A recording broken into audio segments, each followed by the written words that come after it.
Good evening, everyone. We welcome back. It's nice to see everybody once again. Your names or your pictures or your faces. We hope, Be'ez Hashem, that before we know it, we'll be able to get back to regular learning in person. But in the meantime, we'll continue to use the world of technology that is fortunate that we have to be able to share some words of Torah with each other. We're starting a new series tonight called Zooming In to the Weekly Parsha. And we're going to focus on a message that is very central each week to the Parsha Hashavua, the Parsha of that week. And hopefully try to walk away with some kind of inspiration or insight or understanding that perhaps we didn't have before. We could not have picked a better Parsha to start off this series with than the Parsha of KEDOSHIM. As it says in the very, very beginning of this week's Parsha, KEDOSHIM Tihiyu.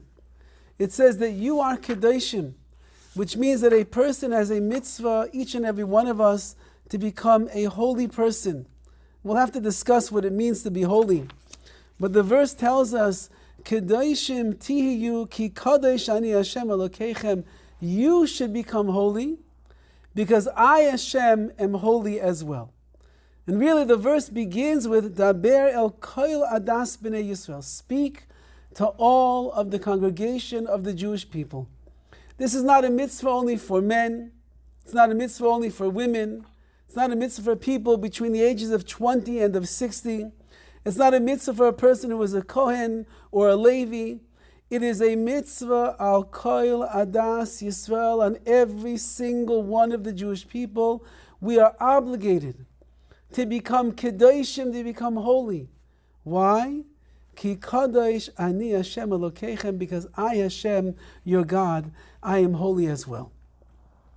Holiness is a word which has been manufactured in our lifetimes and has been misunderstood not to mean what it really means. Holy doesn't mean holy. Holy doesn't mean that you become a person who's out of this world and has no connection. He goes off and he lives in a mountaintop and he doesn't know anybody, any human being. Holiness doesn't mean a person who holds himself back from eating all day long and just eats one morsel of food. Holiness doesn't mean that a person stands in tefillah, in prayer all day long, and he doesn't connect with a human being around him. Holiness, as we will see tonight, really is based upon something much deeper and much more human than that. And therefore, if you look in the Mefarshim, if you look in the commentators, as they speak about the mitzvah that a person has to become a holy person in this world, we find there is a common thread running throughout. And that is the following. Rav Hirsch says it very clearly. The Ramban also writes it clearly, and others also speak about this idea. And that is that holiness is not something where a person completely separates themselves from humanity. It's not where they separate themselves from this world. It's not where a person goes off into some holy land. Holiness is something that resides inside the heart and the soul of each and every one of us, in which a person recognizes the drives and the desires and the tendencies and the things that pull him off of track in his life, inside of him or herself. And they work all of their life to have something that we call self-control. Controlling one's desires, controlling one's attitude, controlling one's emotions, controlling one's outlook on this world, controlling our interactions with other people. When a person becomes someone that is shoylek, that rules over themselves, and is able to transcend the common behavior of the average man or woman in this world, and they become someone who sees the shortcomings, who sees the weaknesses and deficiencies that are within, and they work on overcoming those to such an extent that they are in control of the emotion, and the emotion is not in control of them. They are in control of the desire. The desire is not in control of them. They are in control of the thoughts. The thoughts are not in control of them. They are in control of the actions. The actions are not heated and are not reckless. He is in charge of them. Then a person, says Rav Hirsch, begins to reach, he enters into that world of what we call Kedusha, what we call holiness. Mastery over oneself, over what's going on the inside. That is the Kedusha, that is the holiness that resonates inside each and every one of us. And therefore, there are so many details in our lives. There are so many aspects of who we are, so many components that make us the person that we are. There are a lot of details that a person will have to take hold of and notice of in order to make sure that they are striving and working towards KEDOSHIM tiyu, to become that holy person that they want to be. Now, if that is in fact is the definition of holiness, and as we said, it's because Ki Kadosh Ani Hashem Elokechem, because I Hashem am holy. Hashem is in total mastery, total control. He is completely mufka, he's completely separate from being dragged down into the lowliness and the foolishness here of this world. So then we have an obligation to be bendaba ourselves, to liken ourselves to the ways of God. That's what holiness is. Just like Hashem is holy, you have to become holy.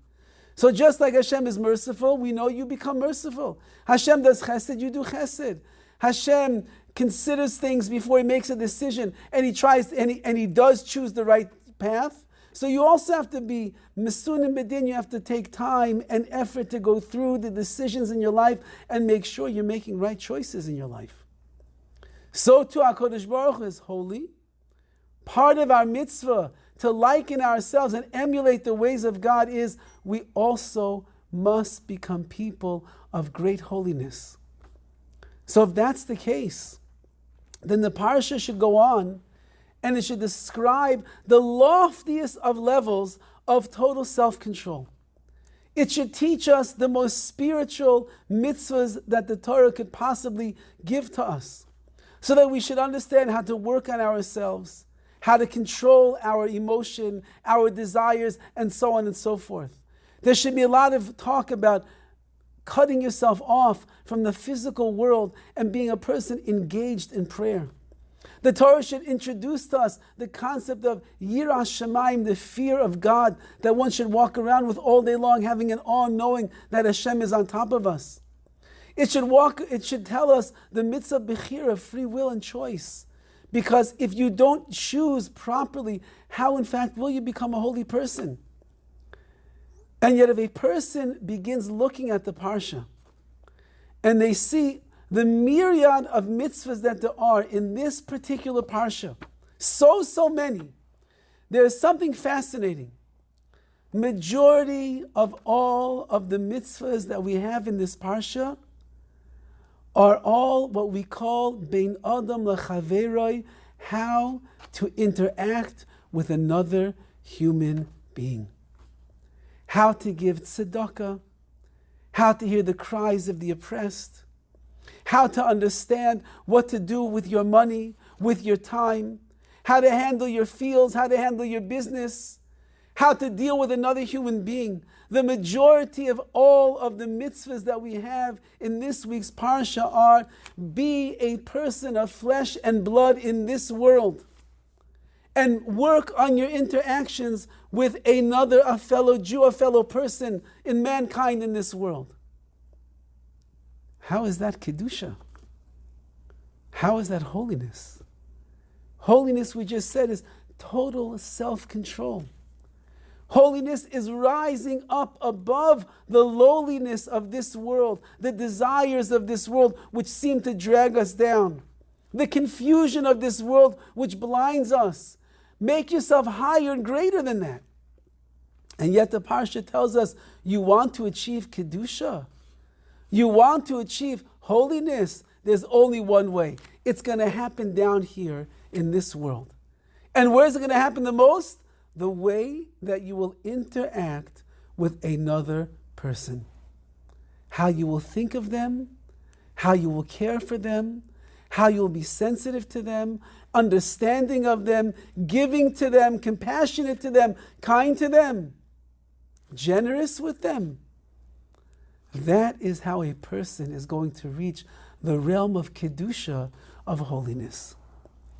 And perhaps the crescendo of these mitzvahs that we have in the Parsha that teach us just how much a person has to dedicate his life to this world and human relationships, for in there he will find his Kedusha, is the great mitzvah that is called Ve'afta l'reyecha kamoicha. As the Torah teaches us, a person has a great mitzvah, Ve'afta, to love, l'reyecha, your fellow Jew, kamoicha, as you love yourself. Ani Hashem. Why should you do that? Because I am Hashem. Here we come back to Hashem. Love another person and you become godly. Give love to another person and you become holy. And this, as Rabbi Akiva, the great Rabbi Akiva, tells us, Rashi quotes it over here on the pasuk, V'afta l'reyecha kamoicha.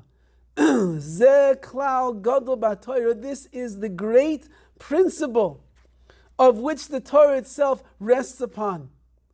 If you want to know what is the great foundation of all of the Torah, it boils down to three words. Ve'afta l'reyecha kamoicha. Love your fellow, the way that you love yourself. If you do that, then you will become KEDOSHIM to you, then you will become a holy person. How does loving another person make you holy? Holy is, as we said before, removing yourself from this world. Removing yourself from the things that drag us down. Taking yourself away from the lowly desires and the lusts and the drives that a person has that will take them away from Kedusha and purity and sanctity. The more that I get involved in this world, seemingly the worse off I'm going to be.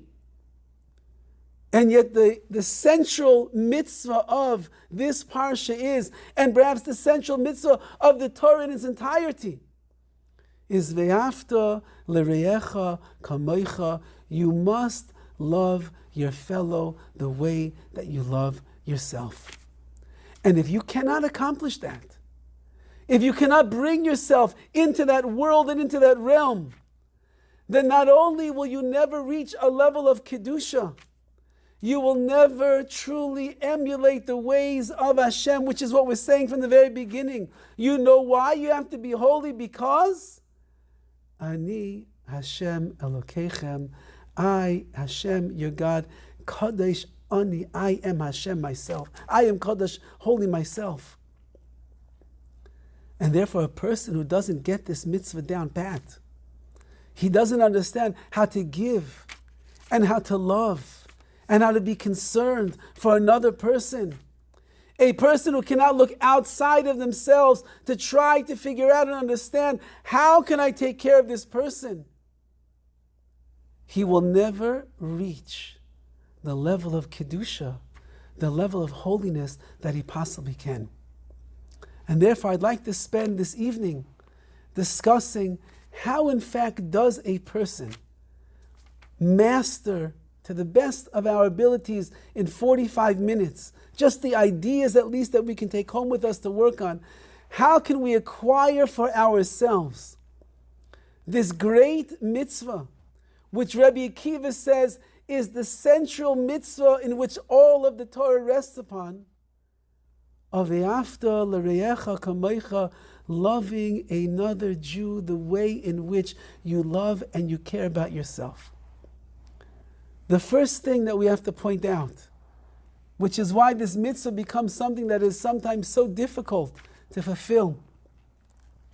The language in the Torah is, love your fellow the way that you love yourself.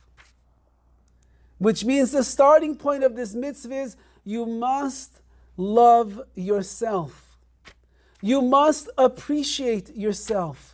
You must be able to look in the mirror, maybe not after 6 weeks of coronavirus, but you must be able to examine yourself on the inside at least, and find the redeeming qualities within that make you proud to be who you are, that make you comfortable in your own skin, that make you relaxed, that make you feel very good about yourself.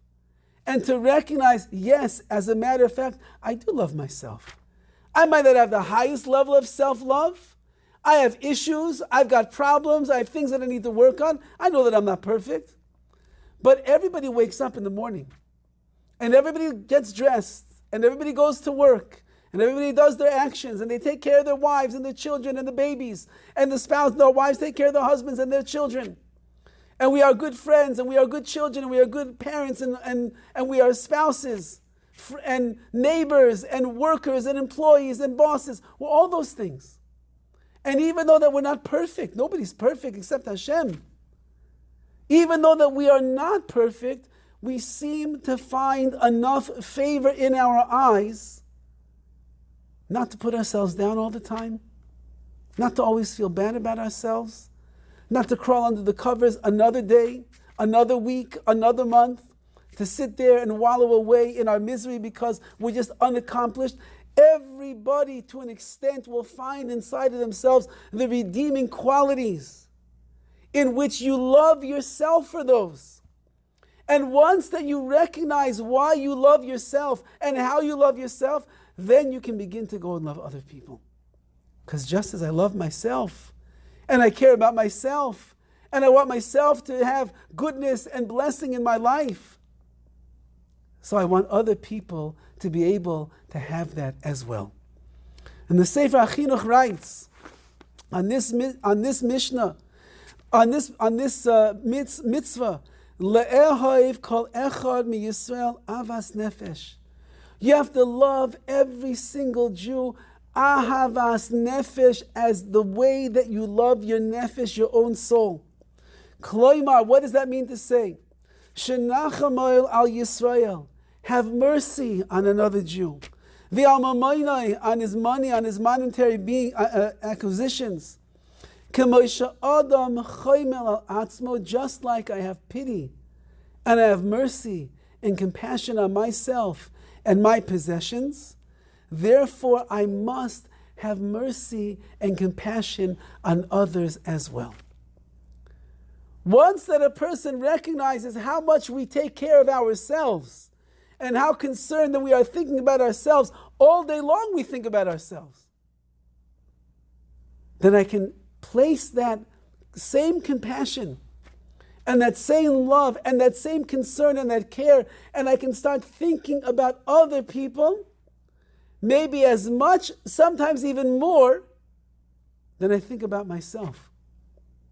And if I do that, and if I think like that, and if I live like that, then says the Sefer HaChinuch over here, you are going to be able to fulfill the mitzvah ve'afta l're'echa kamoicha, loving a fellow Jew the way that you love yourself. There's a very beautiful story of a Jew who came to America after the Holocaust was over. His name was Rav Usher. And Rav Usher was a Hasidish Yid, was a Hasidish man. He came to America, he settled down in Borough Park, and he was a broken person. He had lost everything in the war. He lost his wife, he lost his children, he lost his family, his livelihood, he lost it all.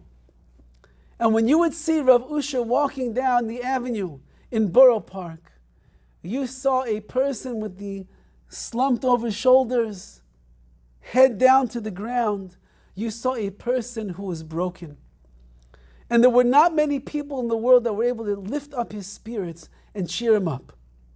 There was one man, though, however, who was.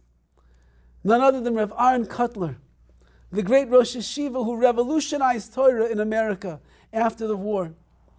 And in those early years of the yeshiva, which was in Lakewood, he lived during the week in Lakewood, and he would come back on Shabbosim. He would live during the week in Borough Park, and he would come back for Shabbos. He would go to Lakewood to be there in the yeshiva. So he would go throughout the week. He was in Borough Park, back and forth, and he would walk the streets. And whenever he would see Rav Usher, he would go over to him. He would give him a few words of inspiration, some strength, some encouragement, make him feel good about himself. And usually it would bring a little bit of a smile to his face. One day, as Rav Aaron Kotler is walking down the street, he sees the slumped over figure of Rav Usher walking towards him. And he walks over with a big smile on his face. Rav Usher, how are you today? Vos machste, what's going on? And he sees no matter what kind word he says, it doesn't make a difference. So he looks and he says, Rav Usher, don't be sad. Don't be despondent. I want to promise you, I want to tell you something. You're going to get remarried. You're going to have a fine wife. And Hashem is going to bless you with a wonderful daughter. And when that daughter gets married, I'm going to dance together with you at her chasana, at her wedding. When Rav Usher heard those words, it was the first time in his life, since he had traveled all the way overseas from the camps and ended up in America all by himself, that he even thought that there's hope, that he's going to move on with his life and get married and start a family and live on the legacy of Klal Yisrael. Those words infused him with such hope and such concern and such care. He was ready to go and do something that he never did before, move on with his life. And sure enough, Rav Usher found a wonderful girl, a wonderful young lady who had also gone through the war, also lost a lot. They got married, and as Rav Aaron Kotler said, they were blessed with a daughter. When that girl was 10 years old, Rav Aaron Kotler passed away. And Rav Usher, who was pained by his loss, thought to himself, chaval that he had to pass away now. If only we would be able to dance by the wedding of my daughter. 10 years later, this young 20-year-old girl, she ends up getting married. And the night of the chasana, Rav Usher turned to his wife and he says, we did it. After all the odds against us, the nation of the Jewish people destroyed, and we are rebuilding Klal Yisrael tonight with our daughters, going to start a new home for the Jewish people. And they danced and they sang that night at the chasana like a simcha like he never felt before. In the middle of one of the dances, there's a commotion from the hallway, the entrance coming into the hall. And he looks to see what's going on. And as the crowd opens up, he sees that Rav Shner Kotler, the son of Rav Aaron Kotler, who took over his father's position as the Rosh Yeshiva, walks into the wedding. And of course, Usher is so excited. All the people there are so excited. Such an honor to have such an esteemed guest. And they begin dancing. And Rav Shner takes the hands of Rav Usher and he dances with great joy and simcha.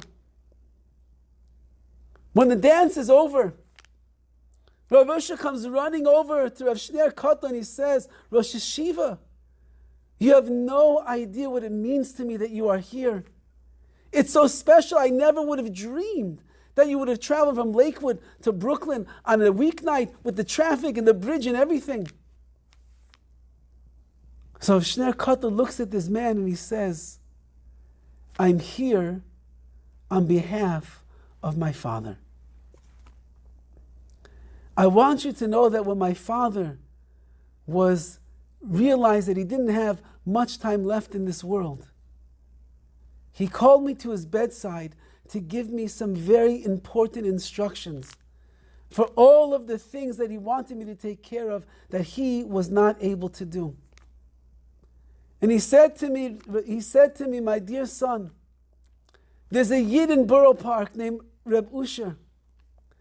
And 10 years ago, I promised him that he's going to get married and he's going to have a daughter and I'm going to come and dance at his chasana. He got married and he had a daughter.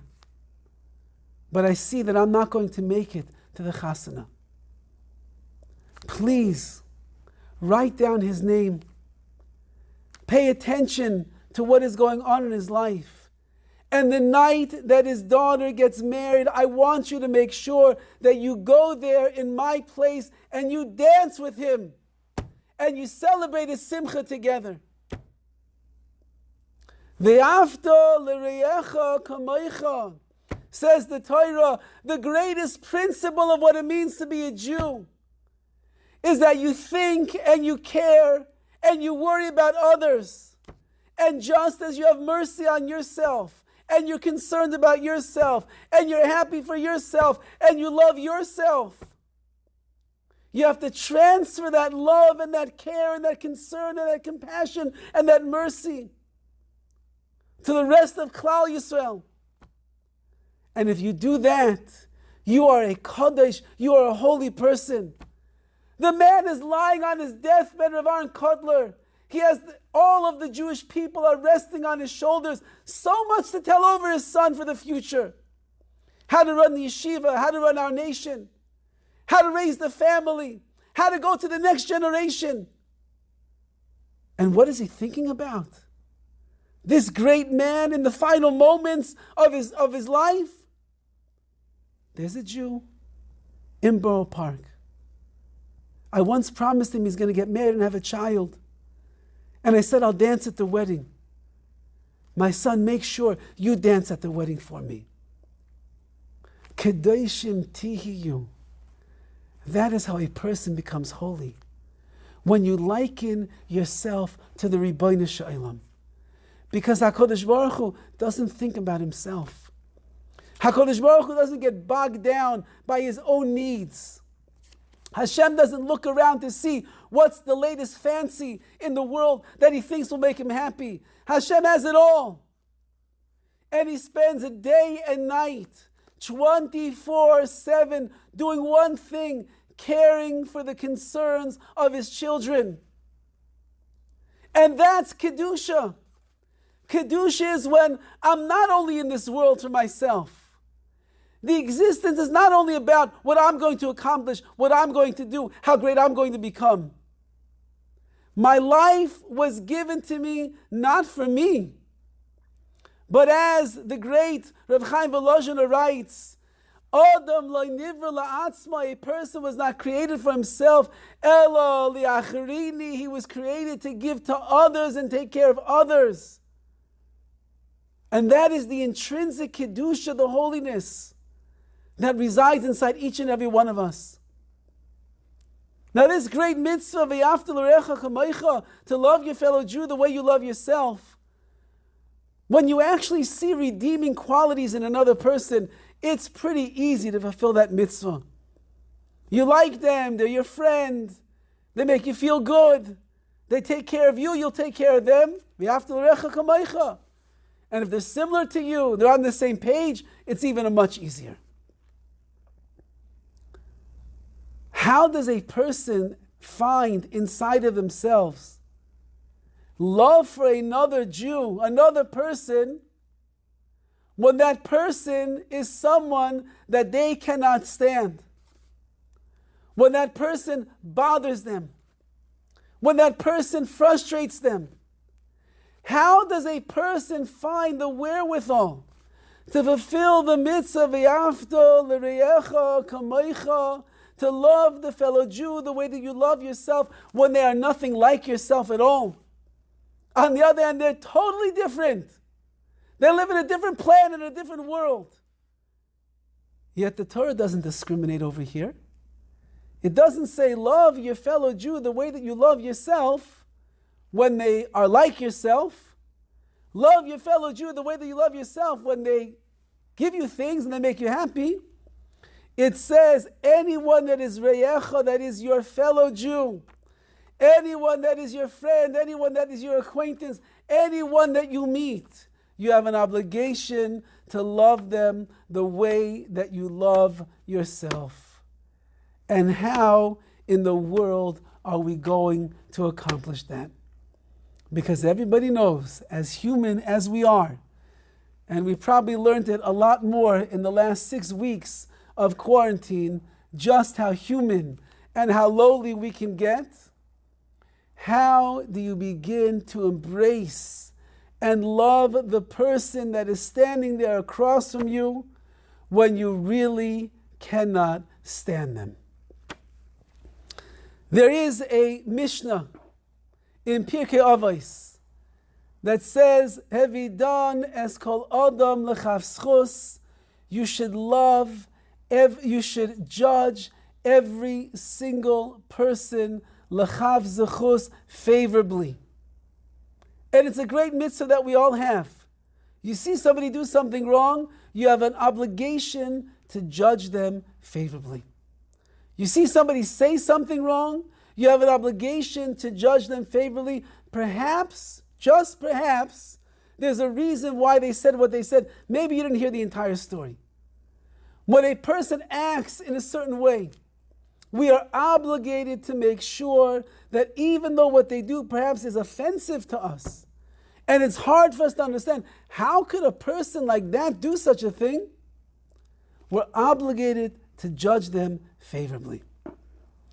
However, I believe it's the KEDOSHIM writes that if you look at the language that Chazal, that the sages use over there, it says, Hevidan es koil Adam lechavschus. Judge the entire person favorably. Which means that when I see somebody do something that is wrong, when I see someone act or behave in a way that could be disappointing and frustrating, or even surprising, I didn't expect that person to act like that. So I then need to go into the world of judging them favorably, which means that I have to take the entire picture of this person into consideration. And I have to think to myself, what could be going on in their life at this moment that is making them act in that way? Why are they getting angry? Why are they getting sad? Why are they doing things in the wrong way? I must sit and think to myself and judge them. What could possibly be going on in their life? Is it from childhood?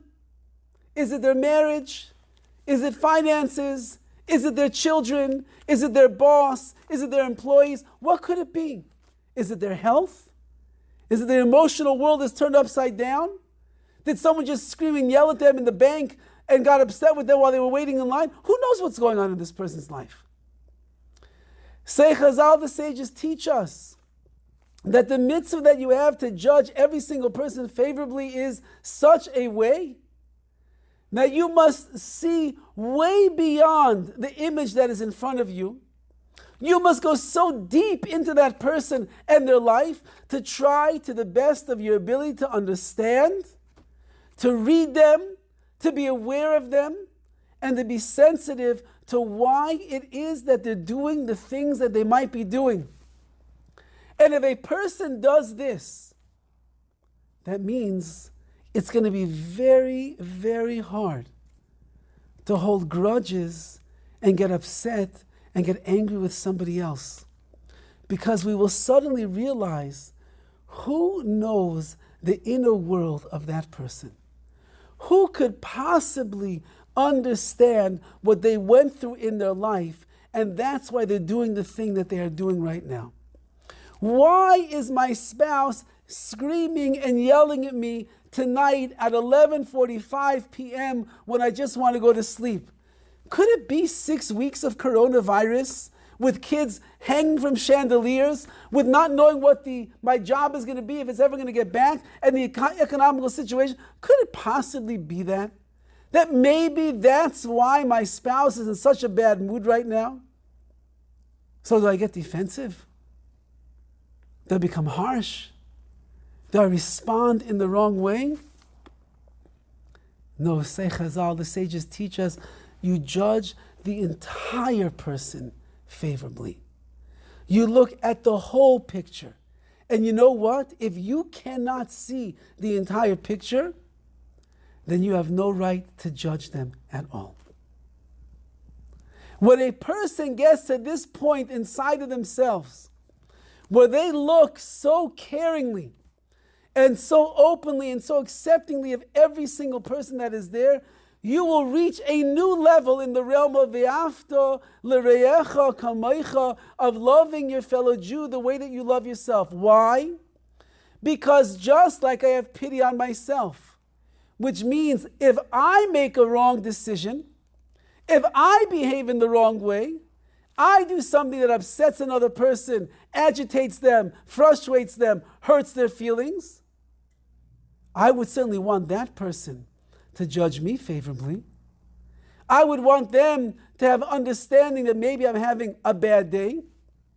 I would want them, before they retaliate against me, just to stop and take a deep breath. And after maybe 24 hours, come back to me and say, can we speak about what happened last night? Because I love myself. And I don't want to be on the brunt of getting all of the attack and the retaliation from you. Ve'afta l're'echa kamecha means I have to love my fellow the way that I love myself, when I want everybody else to love me in that way as well. And that's really what the Sefer HaChinuch goes on to write over here. If you will treat everybody with love, they will treat you with love as well. If you will be kind and compassionate and caring to others, they will treat you in the same way. So just the way that you want to be treated, that's how you have to treat others. Because you love them, avas nefesh, a burning love that is there inside of your heart, inside of your soul for them. Which means that if a person, in fact, will learn how to look and understand somebody else's shortcomings and why they do the things that they do, and realize I can't understand everything, only the Ribbono Shel Olam, the Master of the universe, can, then I'm obligated to continue loving them no matter what. That's Kedusha. That is holiness. Somebody hurts you, somebody offends you, somebody lets you down, somebody frustrates you, somebody damages you. Ve'afta l're'echa kamecha says, I'm going to be Kadosh, I'm going to be holy. I'm going to separate myself from that lowliness that's going to swallow me up in the world of emotions. I'm going to separate myself from the anger that is seething inside of me right now. I'm going to separate myself from the great disappointment that I have because this person just let me down again and again and again. Because think about the Ribbono Shel Olam. He created the world. He put us inside of here. He gives us our life. He gives us blessings. He gives us health. He gives us a house. He gives us money. He gives us livelihood. He gives us a family, everything. What do we do to Hashem? We never let Him down. We never frustrate Him.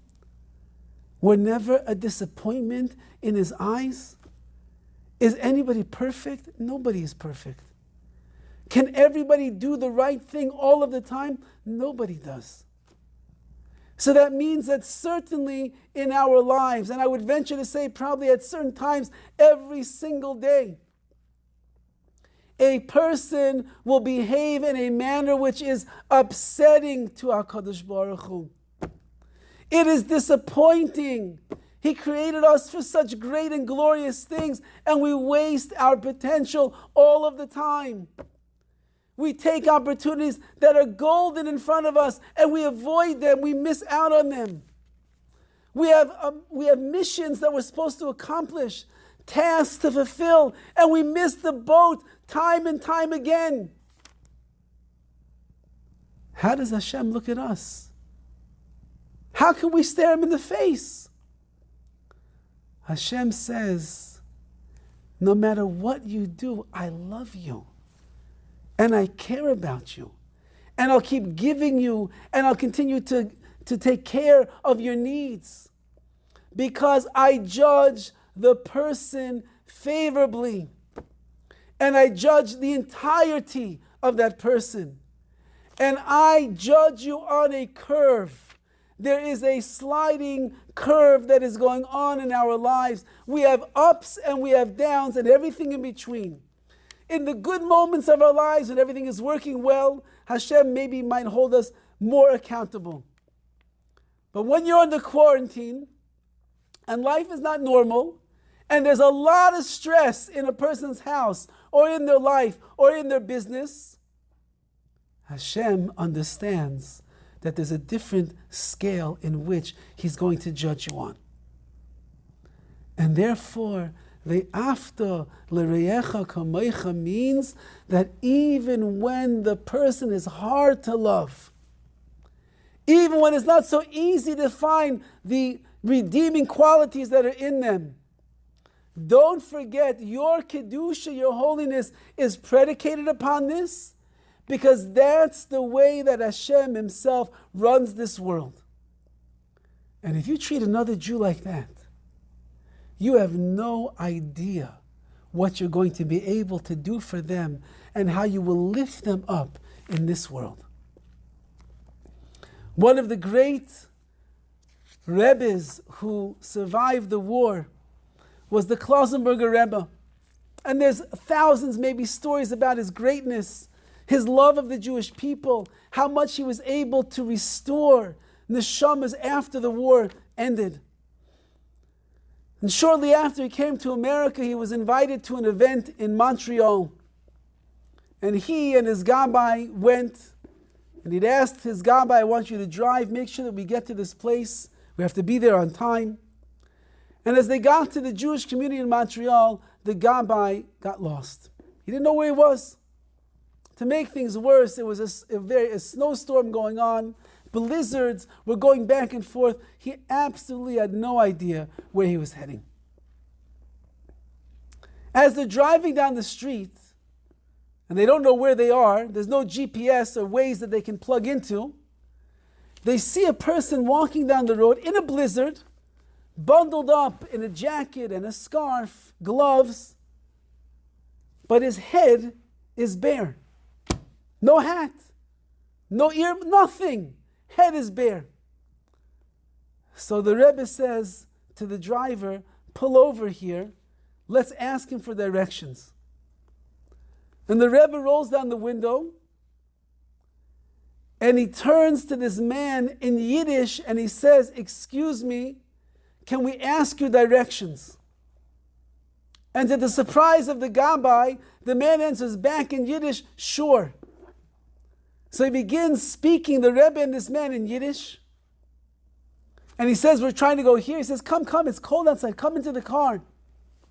And the man climbs into the car, in the back seat where the Rebbe is sitting. And he looks at me and he says, my name is Chaim Bloomberg. I have a Jewish name, but I have nothing at all to do with God. He took my parents, my wife, my children, everything that was dear to me. I have nothing left. The Rebbe looks at Chaim Bloomberg and he begins caressing his hand ever so gently. And he says to him, Chaim Bloomberg, Hashem still loves you. Klal Yisrael loves you. You went through so much in your life, and you're not to be blamed for any of your actions. And I want you to know, my heart goes out for you, and I love you too. The man melted on the spot, continued to give directions. The Rebbe drove to the place where he was supposed to be, and that was the last that he saw of Chaim Bloomberg.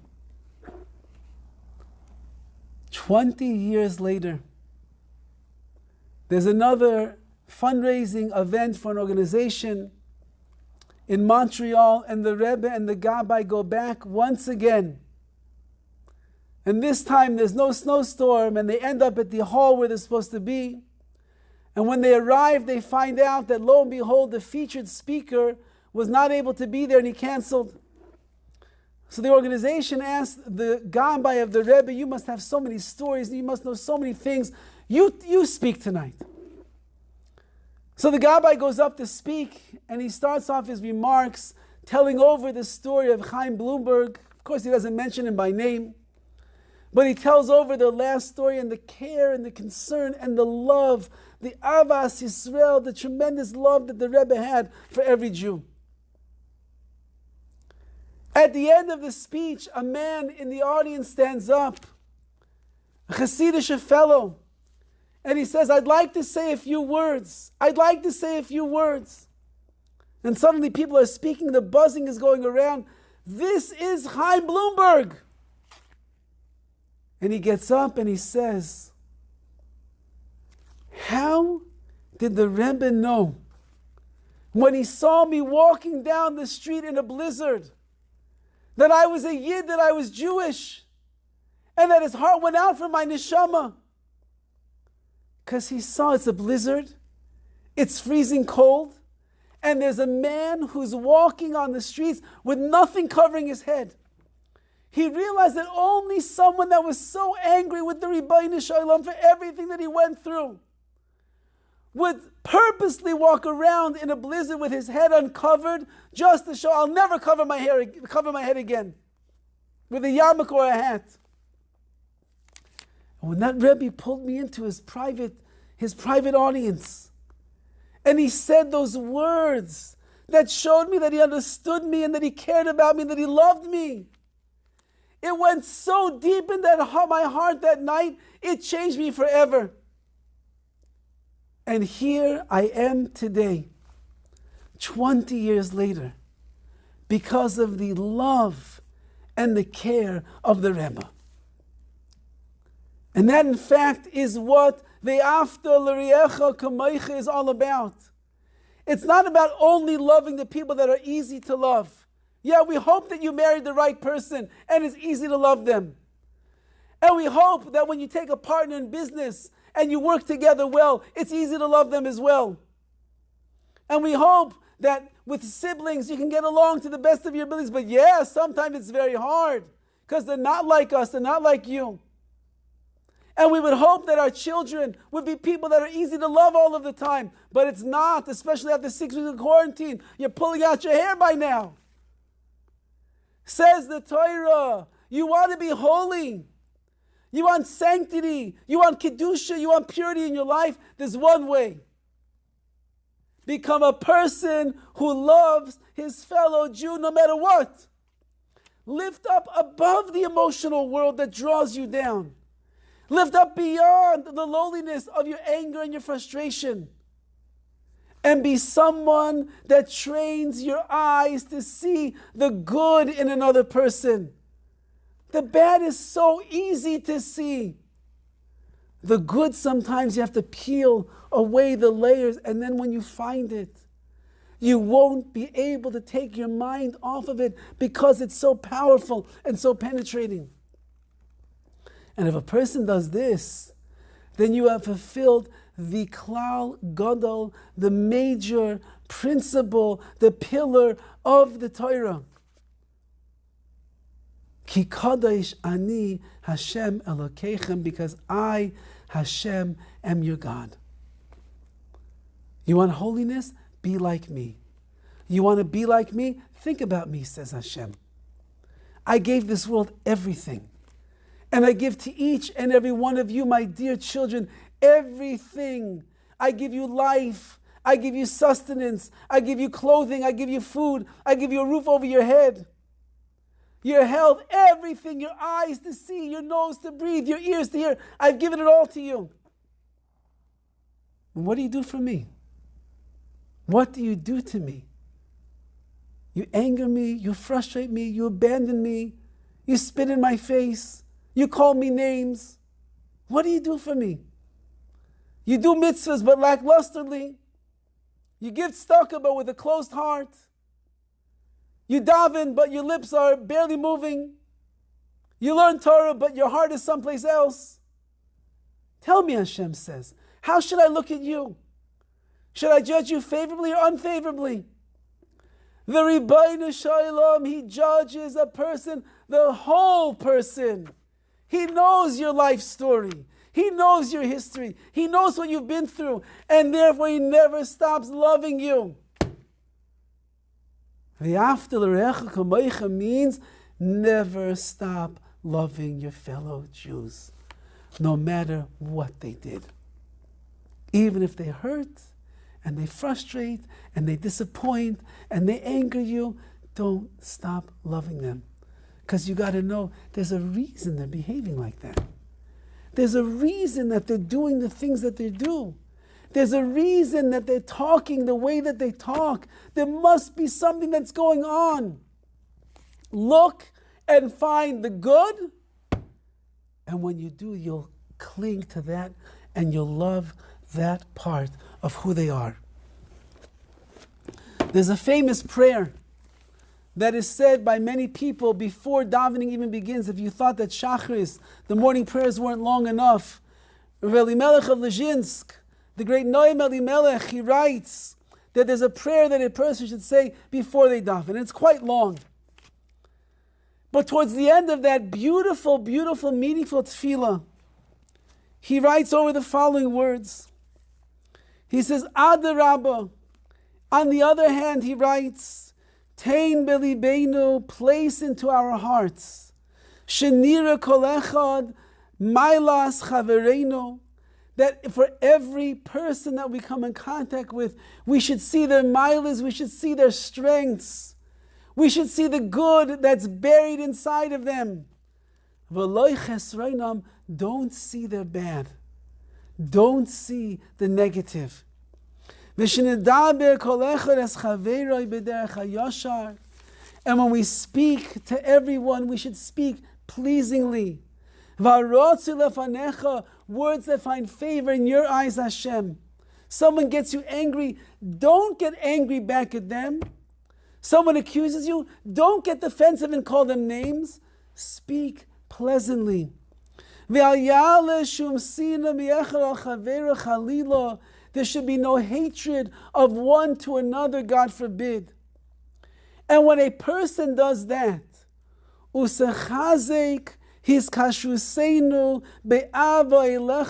then our connection with you, Hashem, will become so strong and so mighty, filled with love. As it's revealed before you, everything should be nachas, should be a pleasure before you, Hashem. The words of this tefillah are telling us that if we will make our business looking at the good in others, finding the good that's in others, and talking about the good that is in others, not focusing in on the negative, don't even see them, it says. Then what is the result?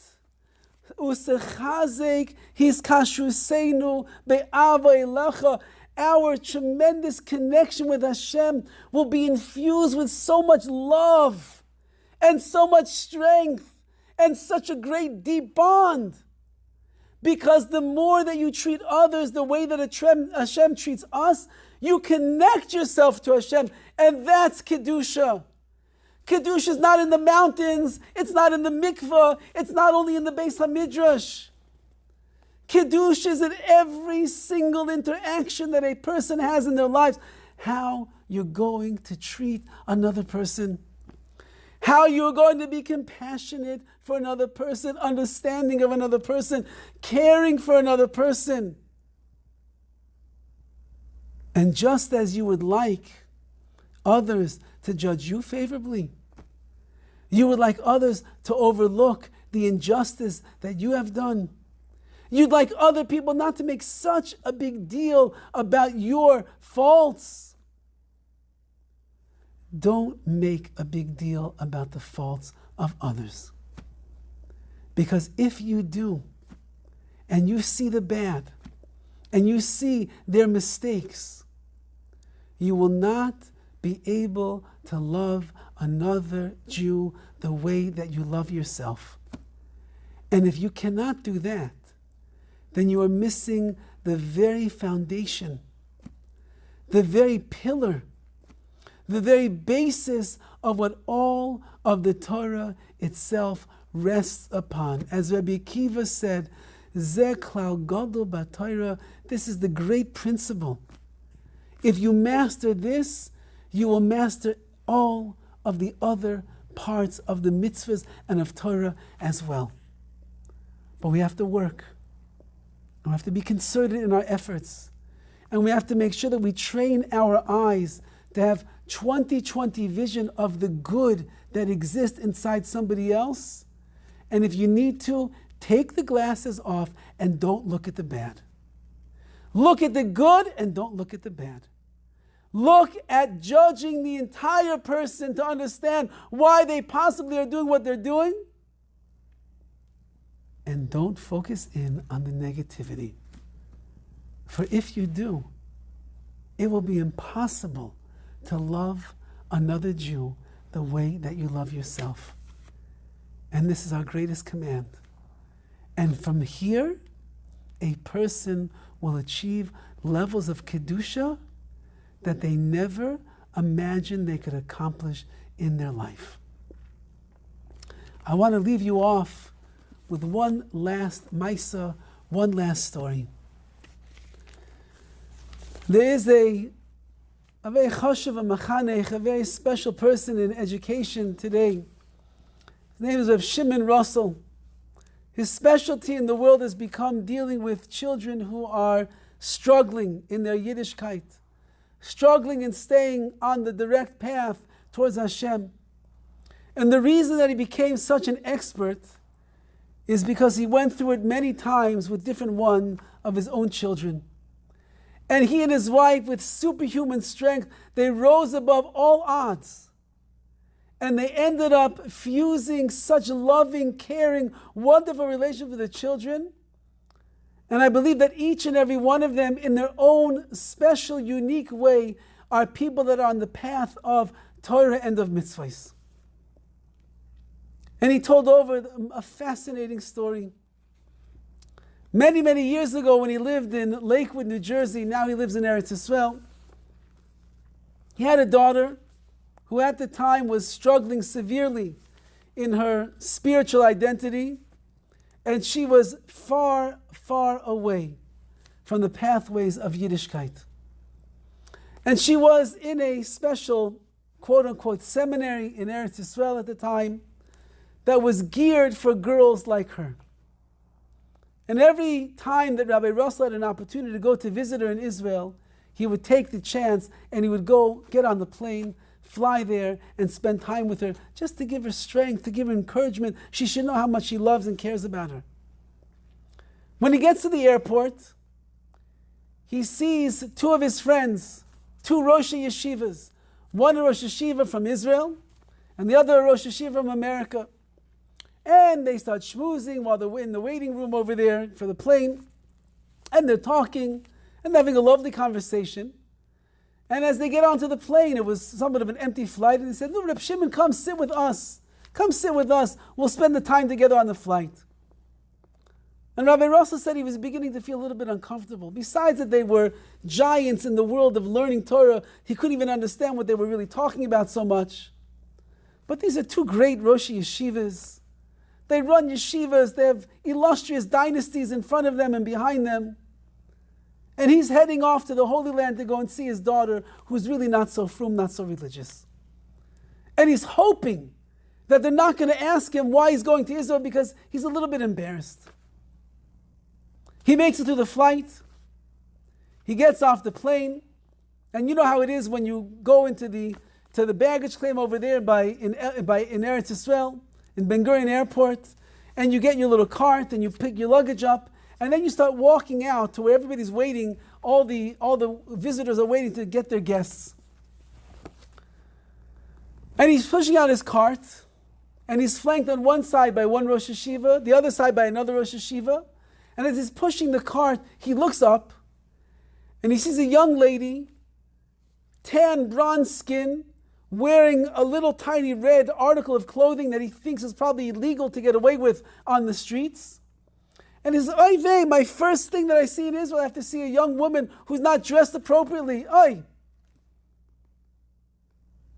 Then he stops for a moment, he says, No, that can't be.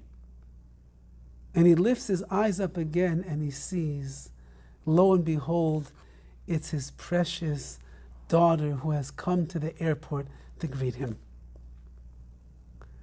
Daughter dressed in a red bikini in front of him, Rosh Hashiva on one side, Rosh Hashiva on the other side, nowhere to turn, nowhere to hide. And he says, it's not about my kavod, my honor. It's about my daughter right now. And he quickly takes his cart and he goes over to his daughter and he puts out his arms like this and she jumps into his arms and he hugs her in a very warm homecoming there in the airport. And he never looked back to see the reaction of his two rabbinical friends. They rent a car. They drive to Yerushalayim, to Jerusalem, where he's going to stay. And the whole time he was feeling a little bit bad. It was hard for him, it was embarrassing for him. But the main thing was that he let his daughter know how much he loves her and he cares about her. That was a Thursday. Shabbos morning, he goes to daven early, and as he's walking back from shul on Shabbos morning through the beautiful streets of Jerusalem, he sees none other than one of the Rosh Yeshiva walking down the same street. And he tries to hide his face, but it was too late. The Rosh Yeshiva saw him. And he makes a beeline right over towards him. And he walks over to him with a big smile on his face. And he puts his arms, his hands on the shoulders of Rabbi Russell. And he says, Reb Shimon. And then the Rosh Hashiva begins to cry. And then he cries more. And he cries even more. And the next thing he knows, this great big Rosh Hashiva has his head on the shoulder of Reb Shimon Russell, standing in the streets of Jerusalem. He's crying like a baby. And finally, the Rosh Hashiva composes himself. And he looks at him and he says, Reb Shimon, you are a gibor. You are a giant. You are amazing. If only I would show my son the love, the way that you show your daughter how you love her, maybe my son would come back as well. KEDOSHIM tihi you. You are a holy nation. You know why you're holy? You're holy because I am holy, says Hashem. Which means the pathway, the roadway to Kedusha, to sanctity and holiness in your life is emulate my ways. My ways are that I look past the bikini. I look past the disappointment. I look past the frustration. I look past the anger. I look past your mistakes. I throw away the glasses, says the Rebbeinu Shalom. And I see the goodness that is there inside of you. And in that way, I love you, no matter what.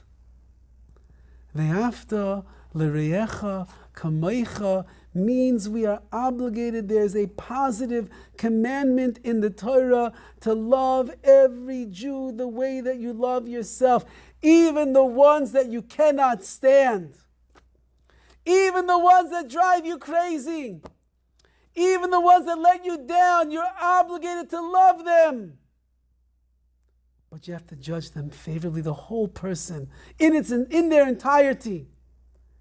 And when a person does that, then like we said in this beautiful, beautiful tefillah over here, that is, usis chazek be'ava, we will strengthen our connection with HaKadosh Baruch Hu, be'ava, in love. Because the more that you become like Hashem, the closer and the holier you're truly going to become. May Hashem give us all the strength that we need to fulfill this central mitzvah in the Torah to the best of our abilities. Daven for His help. Look for ways to see the good. be patient, be understanding, be accepting, be aware of who the person is that is standing in front of you. And when we do that, Hashem will bless us with the greatest gift of all. And that is the life of Kedusha, of holiness and sanctity, that a Jew can live with, not in the higher spiritual realms, but I can live with Kedusha here, each and every day of our lives. Have a wonderful night.